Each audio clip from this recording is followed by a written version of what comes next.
Hola, ¿qué tal? Bueno, vamos a comenzar directamente. Una pregunta, ¿quiénes han escuchado acerca del blockchain? Todo el mundo, perfecto. ¿Saben cómo funciona? Solo lo que les han comentado, ¿no? En los videos de YouTube, no sé, en alguna noticia de que el blockchain es la tecnología que viene a cambiar el futuro y cosas por el estilo. Pues en esta plática lo que vamos a hacer es explicar cuál es el funcionamiento del blockchain.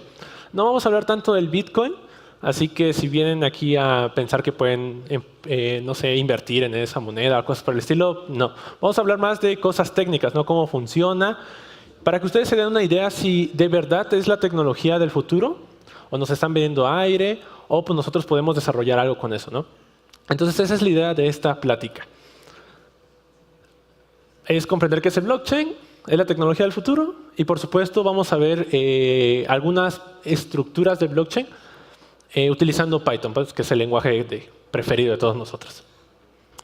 La plática no estará orientada a Bitcoin, pero como Bitcoin es la primera criptomoneda y es la primera criptomoneda que utiliza el blockchain, voy a tener que remitirme a ciertas partes del Bitcoin. O sea, existen actualmente varios blockchains, existen varias criptomonedas, pero me voy a remitir a cómo funciona el Bitcoin, ¿va?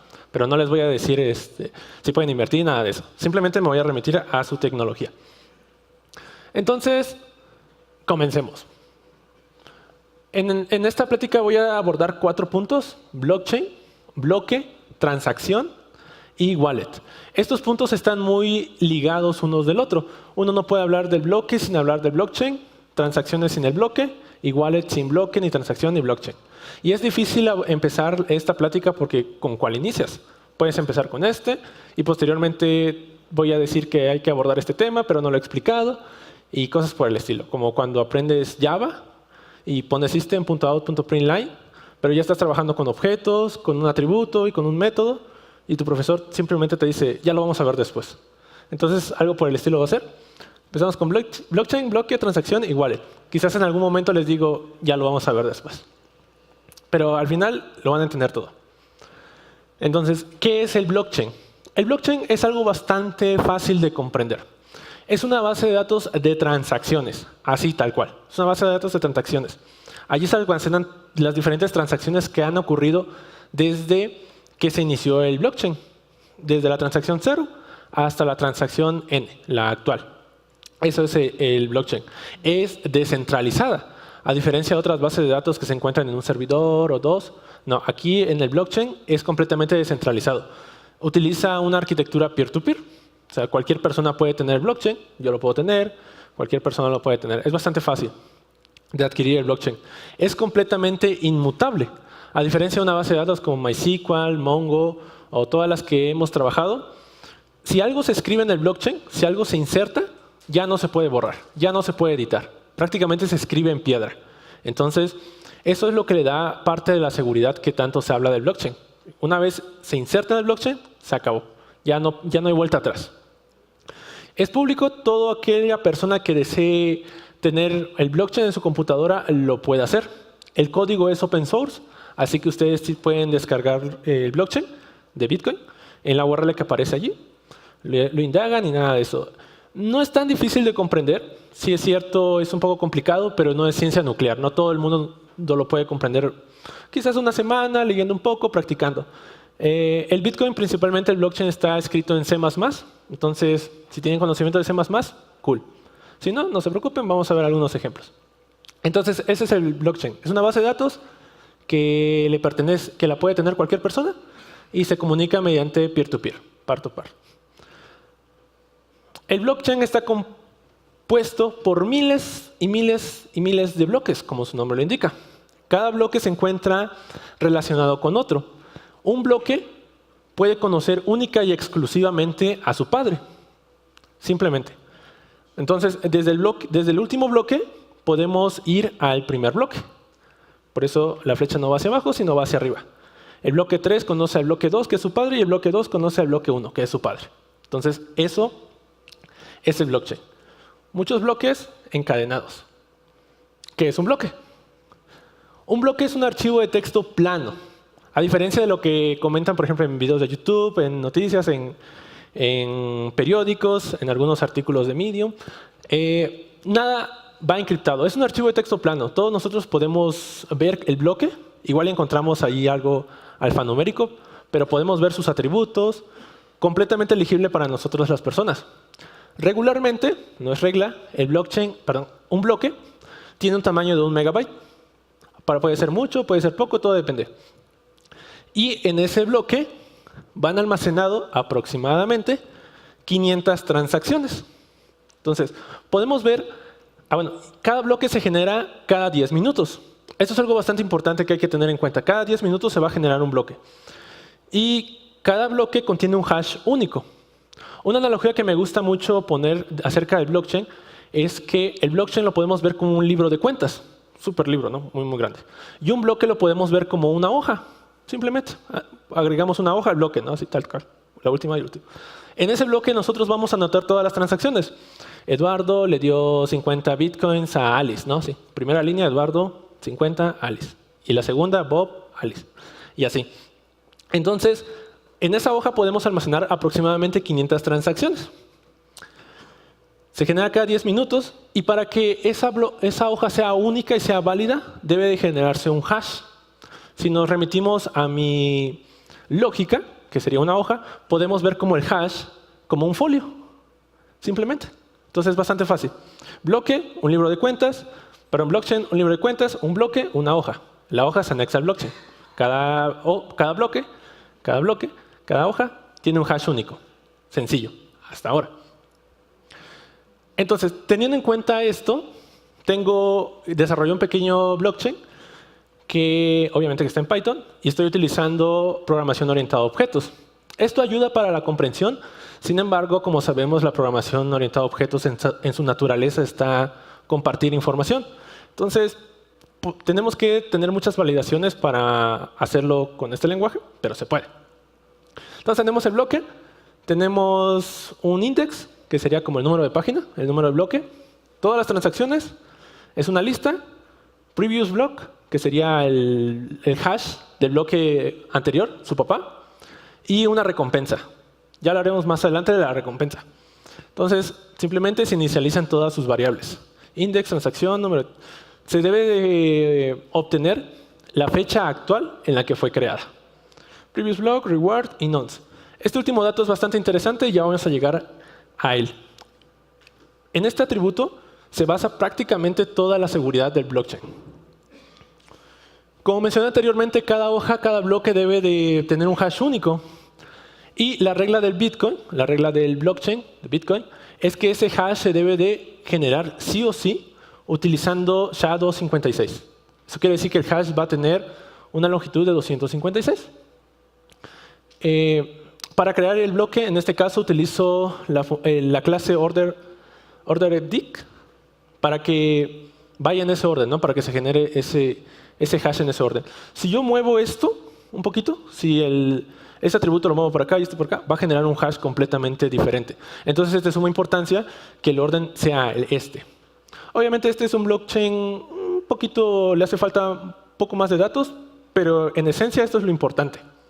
Entonces, a partir de este método, tu hash, creamos el nuevo hash y se asigna a la variable hash. Ese es como que el sello del bloque. Podemos verlo aquí. Tenemos un bloque.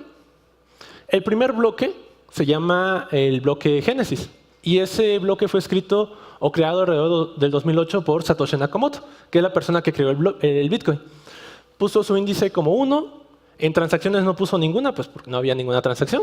Yo simplemente pongo un string. Y como previous block puso el encabezado de un el encabezado de un periódico. 2009 es el primer bloque.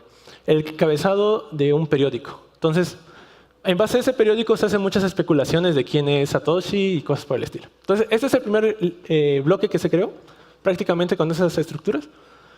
Y cuando le damos generar, pues se genera un nuevo hash. Para todas las personas que no sepan, al momento de generar un hash, si nosotros modificamos cualquier elemento que se utilice para generar el hash va a cambiar. Por ejemplo, si yo, ¿dónde estoy? Le agrego un pequeño punto, el hash cambia automáticamente. Entonces, eso es lo interesante, que se valide mediante un hash. Ahora sí, continuemos. Tenemos el bloque Génesis y listo. Entonces, ¿qué es una transacción? La transacción es la parte más importante del Bitcoin, del blockchain. En este caso estamos hablando de transacciones, ¿no? De yo muevo tanto dinero hacia esta cuenta. Sin embargo, en términos simples, la transacción es que se autoriza alguna acción. A partir de esto nosotros podemos generar un blockchain que nos sirva para, no sé, subir calificación, para probar calificaciones, para probar cierta acción. Eso es una transacción, es algo que se autoriza. En este caso, como estamos hablando de dinero, que es la red de Bitcoin, pues es Eduardo, autorizo que estoy enviando tantos Bitcoins a tal persona, a tal usuario. Eso sería una transacción. Para generar una transacción es necesario algunos atributos muy importantes, que sería una llave privada.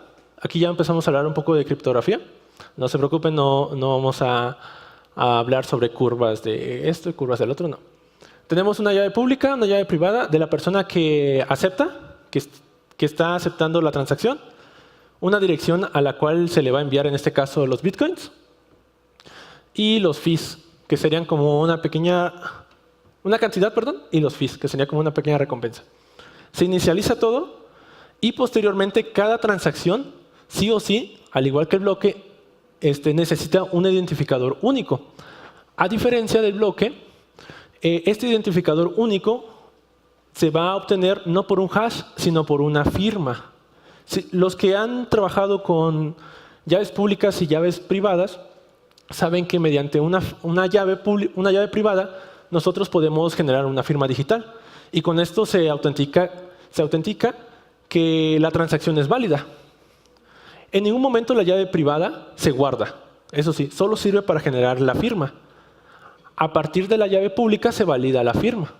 Entonces, es como que si yo generara un cheque, le digo, voy a pagar tanto a tal persona. Una persona puede ver, ¿y este cheque es válido? ¿Tiene una firma? Y como mando mi public key, podemos decir que es como que la credencial, el ID, confirmo firmas y cualquier persona puede validar eso, ¿no? Entonces, en eso se basa las transacciones. Se permite un movimiento y se firma. Bueno, aquí hablamos de criptografía asimétrica, ¿no? Las llaves única y exclusivamente sirven para firmar y validar las firmas. En ningún momento, como mencioné anteriormente en esta plática, se van a generar cosas encriptadas, salvo el hash, pero de ahí todo está prácticamente en texto plano. Las llaves única y exclusivamente sirven para firmar y validar la firma. Aquí podemos ver otro ejemplo. Tenemos una transacción, tenemos una llave privada, una llave pública y una dirección en donde se van a enviar los bitcoins, en este caso. Una cantidad y unos fees. Simplemente vamos a generar transacción y de forma automática se genera una firma. Con esta firma y con la llave pública podemos validar que la transacción es válida, sin tener que dar nuestra llave privada, que es lo importante de la criptografía asimétrica. Oh, Dios, aquí. ¿Ok? ¿De dónde salen esas llaves? Ya hablamos de blockchain, de bloques, y ahorita vamos a hablar de wallets. Una wallet es un programa que es ajeno al blockchain.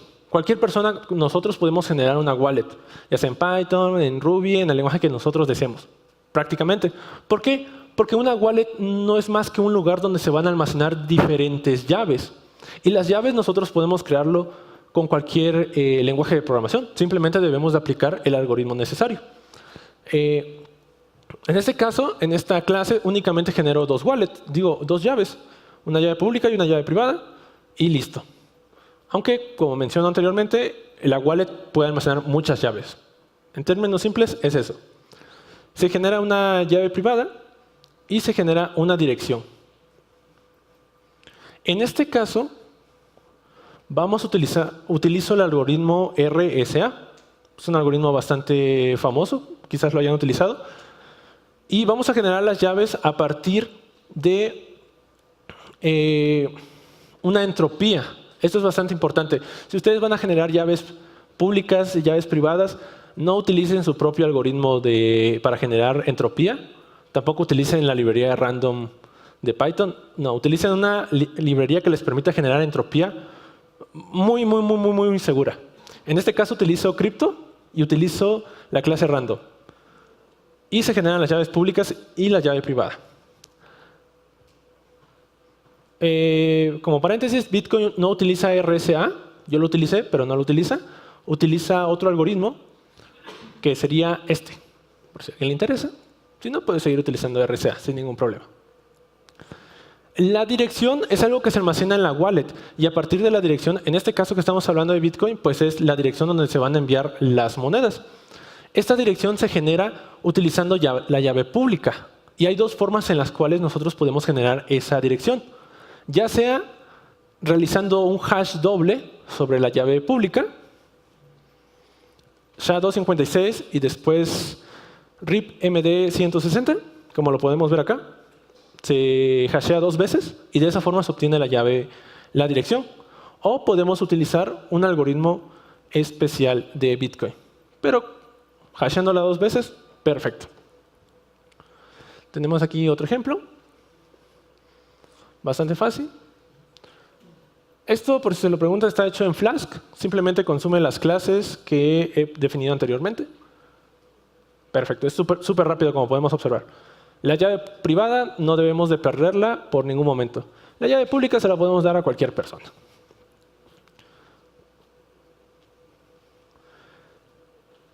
Ahora, si hasta este punto nadie cifra nada y todo está en texto plano, ¿por qué las personas dicen que el blockchain es muy seguro? Pues verán, el blockchain es muy seguro y de verdad lo puedo afirmar, por todo el algoritmo que conlleva, gracias a los mineros. Los mineros no son más que computadoras las cuales están validando que las transacciones se estén haciendo de forma correcta. Esos son los mineros. Ellos son los que ponen la seguridad en el blockchain. ¿Qué es lo que hace un minero? Si acabo de decir que es una computadora. Pues bien, bueno, el minero hace cosas relativamente sencillas, viéndolo a grandes rasgos. Lo primero que necesita hacer es obtener una copia del blockchain. Hasta este punto hay demasiados bloques en la red, así que un minero simplemente puede obtener, no sé, los últimos 8.000 bloques, por ejemplo. No es necesario que tenga toda la red, todos los bloques. Lo que debe hacer es concatenar transacciones. Si regresamos a mi analogía de que el blockchain es una libreta, un libro, y cada bloque es una hoja, podemos ver a un minero como un estudiante. Imagínense que la red de Bitcoin es una maestra o un maestro y simplemente está dictando transacción 1 de tal a tal persona. Y un minero, un estudiante, lo único que necesita hacer es anotarlo en la hoja. Transacción 1, tal. Transacción 2, tal. Eso es lo que va a hacer un minero. Simplemente va a estar concatenando todas las transacciones que ocurran en la red. Viendo mi analogía, ese estudiante va a anotar todas las transacciones. Ese estudiante necesita generar un hash único. Esto es por competencia. Si regresamos a la analogía, la primera persona que complete la hoja y genere el hash se lleva el premio. No sé si la maestra le da una manzana o un punto, algo por el estilo. En esa analogía. Entonces va a concatenar y va a generar el hash que ya mencioné anteriormente. Y posteriormente, una vez genere el bloque, una vez diga yo tengo la hoja, yo tengo el bloque que finaliza, se verifica entre todos los estudiantes, entre todos los demás mineros. Y todos dicen, ah, sí, el hash es válido y listo, se anexa a la libreta. Entonces, eso es lo que necesita hacer un minero. Bastante fácil. Entonces, ¿por qué hay eso de que hay pools de minería o tú ya no puedes minar con tu computadora, sino necesitas una computadora con muchos más recursos? El problema es generar el hash. A primera instancia, como pudimos observar en mi ejemplo, generar un hash toma que un segundo, le das clic y ¡pip!, aparece el hash. Sin embargo, es un poco más complicado ese hash.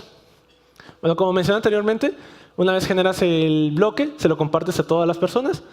en este caso todos los mineros, y la mayoría necesita aprobarte ese bloque. No todos, la mayoría. Con el 51% de mineros, que aprueben el bloque, se da como válido. Eso es importante. Solo necesitas el 51%. Aquí está una implementación del blockchain.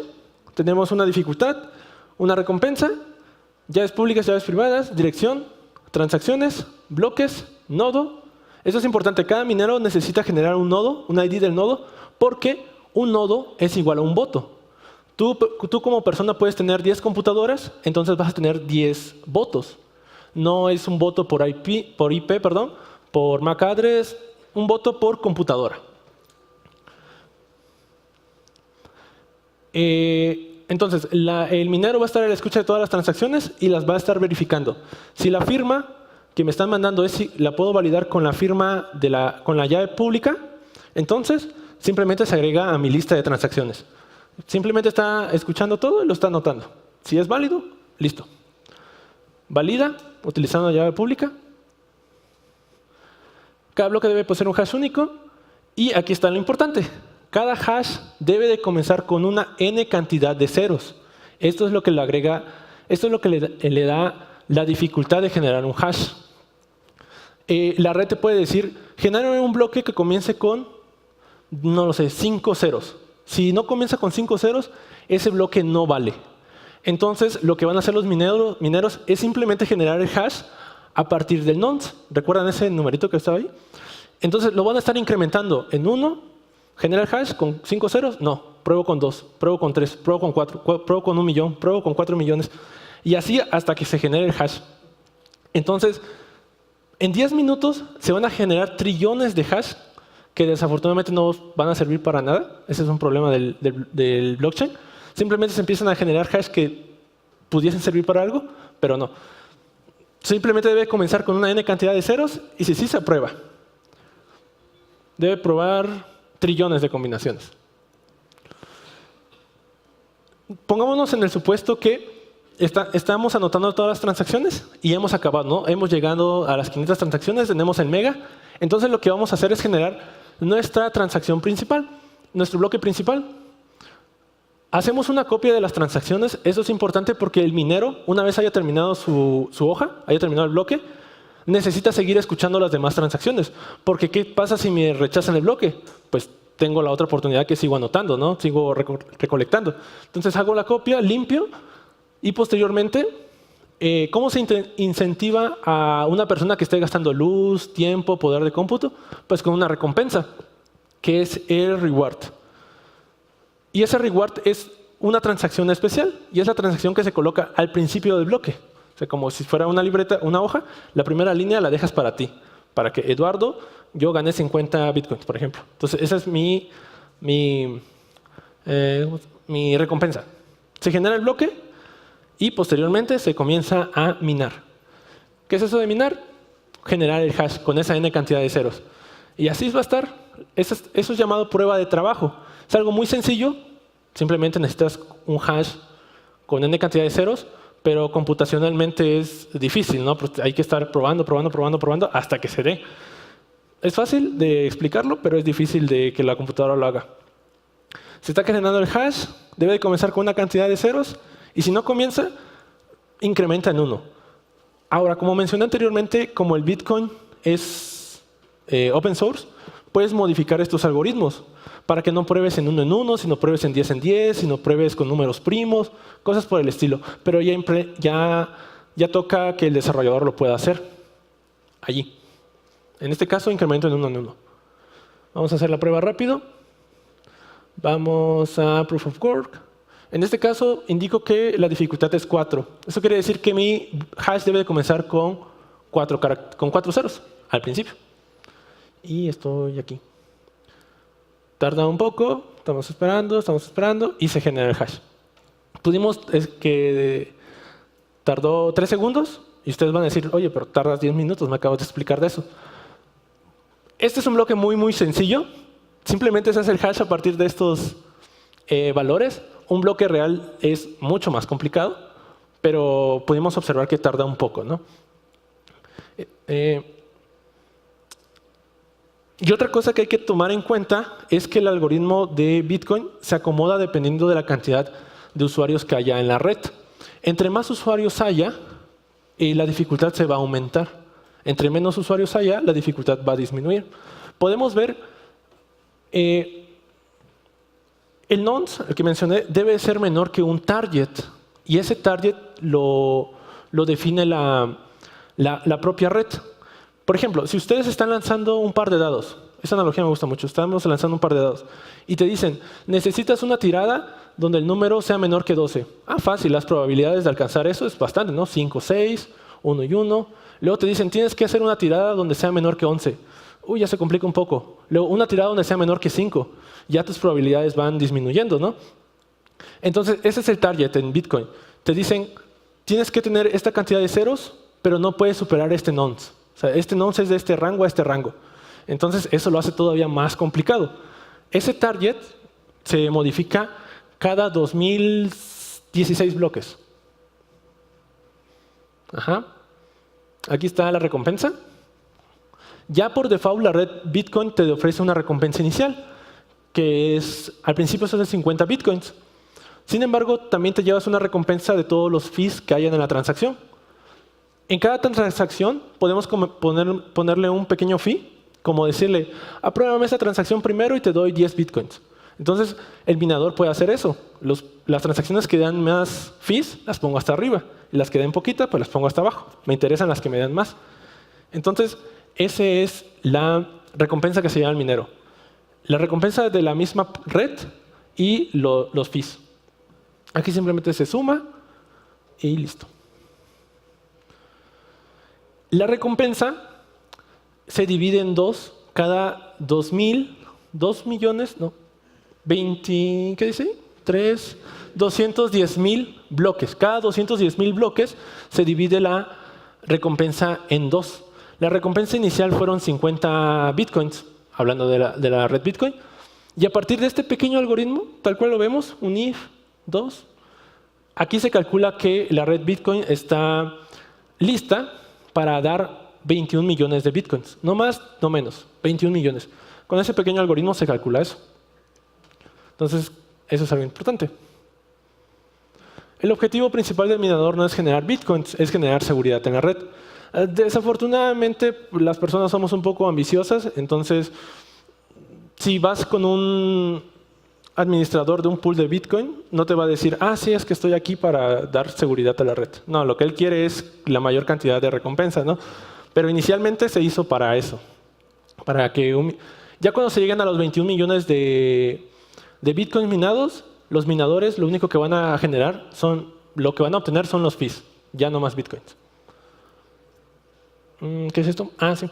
Esto es el algoritmo para calcular los 21 millones. Mientras corre reward, más, entre 2, listo. 21 millones, no más, no menos. ¿Cuáles son los términos para que una persona pueda validar, un minero pueda validar que un bloque es válido? Primero que comience con la n cantidad de ceros. Aquí está, is valid proof of work. Posteriormente que el bloque que se está validando tenga en su hash el bloque anterior, o sea, su papá. Fácil. Que la primera transacción sea su propia recompensa. O sea, no puede ponerse dos transacciones, no puede generar, si mi primera transacción no quiero que sea 50, quiero que sean 100. No, eso no se puede, se valida. Y por último, la validación más importante es que el tiempo de creación no sea mayor a 2 horas. O sea, no puedes intentar validar un bloque que ya han pasado 3 horas, 4 horas. Eso no se puede. Máximo 2 horas. Es como las validaciones principales. ¿Es seguro? Pues como mencioné anteriormente, un nodo, una computadora es igual a un voto. Entre más nodos haya en la red, es mucho más seguro. Si nosotros queremos comenzar con un blockchain justo ahora, necesitamos una buena cantidad de computadoras para que podamos hacerle frente a todas las personas que nos vayan a atacar, ¿no? A todas las personas que vayan a malformar una transacción en su cuenta. Se evitan ataques del 51%. Es muy difícil actualmente, hablando del blockchain de Bitcoin, que una persona haga fraude en la red. Hay demasiados mineros que están en pro de la seguridad que los que están intentando hacerlo fallar. Y eso sería todo. Esto es el blockchain utilizando Python, una explicación de cómo funciona y obviamente con ejemplos de Python. Listo.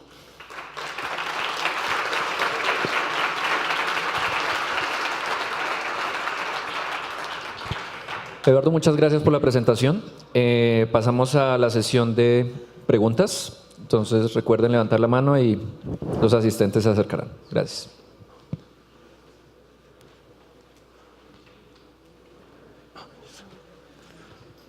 ¿Cómo hago desde Python para conectarme a un blockchain público?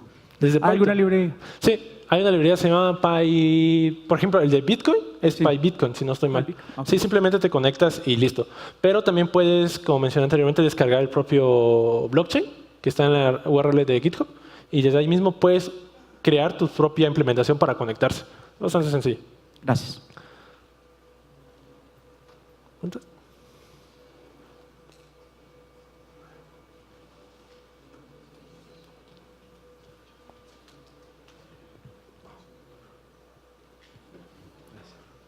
Te quería preguntar. ¿Ah, sí? Ah, bueno. Te quería preguntar con respecto a los algoritmos que habías comentado, el de RSA y el otro de superior, ¿sí o no? Hay, no sé si decirlo superior porque hay pros y contras. Uno utiliza el RSA y el otro es el de una curva elíptica. Entonces, no sabría decirte cuál. Hay razones por las cuales se utiliza el de la curva elíptica. Sin embargo, también el Bitcoin tiene modificaciones sobre esa. O sea, no es 100% la que se implementó anteriormente. También hay modificaciones. ¿Cuál es más fácil para la implementación en este caso? RSA. Pues ya la librería nos lo da. Para escribirlo a manos o implementarlo con otra librería, desconozco. La razón por la cual lo hayan utilizado también desconozco. Y digamos la rapidez en comparación, pues digamos poniendo esa grave dificultad de los ceros, ¿hay una diferencia de tiempo? Bueno, pero es que lo de RSA es para generar las llaves. Ok. Para generar el hash es el hash SHA-256, es lo mismo. Ok. Sí, eso es. Listo. ¿Dudas?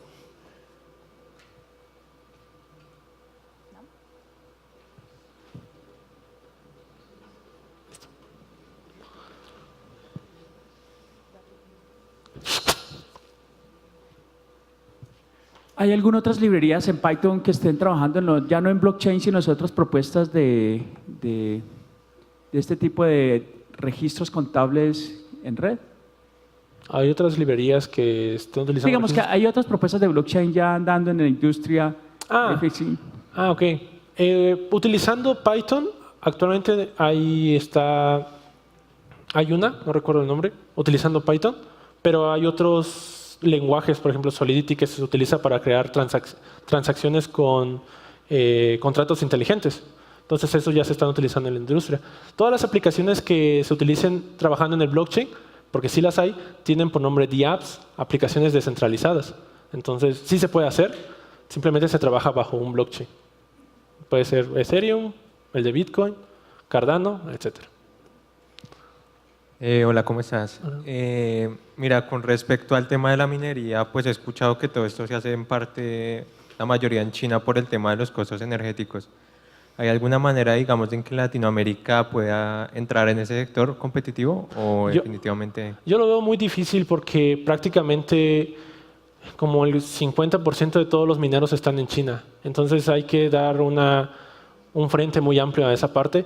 Y no sé si llamarlo peor de todo, es que esas pools de minerías se conocen, pues, o sea, son socios o una persona tiene ciertas, ¿cómo se dice? Como ¿Alianzas? alianzas, tiene ciertos, sí, alianzas principalmente. Entonces, prácticamente todos ellos se conocen. La minería se la está llevando prácticamente China en este apartado. Y eso es algo que quizás Satoshi, el creador o las personas creadoras no pensaron en eso. Entonces, tienen muchísimas computadoras y ya. Está un poco difícil que podamos hacerle frente, la verdad. Muchas gracias. Eduardo, una pregunta. Mucha gente dice que el voto electrónico para elegir presidente, elegir senadores, bueno, se soluciona y se asegura usando un algoritmo de blockchain. ¿Tú qué opinas sobre eso? Yo creo que sí, pero sí, solo sí, hay muchas computadoras las cuales estén cuidando el blockchain. Un voto para las elecciones, ¿cuántas computadoras puede dar el gobierno? ¿10,000? ¿Y cuántas? Muy pocas. Ajá, ¿y cuántas computadoras puede dar la persona que quiera hacer fraude? Entonces hay que hacerle tiene que ser muchísimas computadoras que estén cuidando eso, ¿no? Si yo doy 2 computadoras, una persona puede dar 3 y con eso ya me ganó. Si yo doy 10.000, con 10.000 una computadora que esté en contra, ya perdí. Entonces ahí es. Yo creo que sí, si otras computadoras, otros nodos alrededor del mundo se unen, pero hay que darles un incentivo, obviamente. Si es alguna moneda, ¿qué gobierno va a parar esa moneda? O sea, creo que yo en lo personal creo que sí se puede, pero hay que solucionar ese problema de el voto del 51%. O sea, hay que tener muchas computadoras cuidando eso. Pero en lo personal creo que sí se puede, salvo ese gran problema. Entonces, técnicamente, si una persona malintencionada se une a la red y con suficientes computadoras para tener el 51%, ¿podría afectar la seguridad de un blockchain? Sí, sí lo puede hacer. Actualmente hay como una preocupación porque la mayor parte de las personas que están minando están en China. Entonces, una persona no puede simplemente decir, valídeme este bloque. Pues hay millones de computadoras cuidando. Sin embargo, como están en China, como están prácticamente todas juntas, lo que sí puede hacer es un ataque de negación de servicio.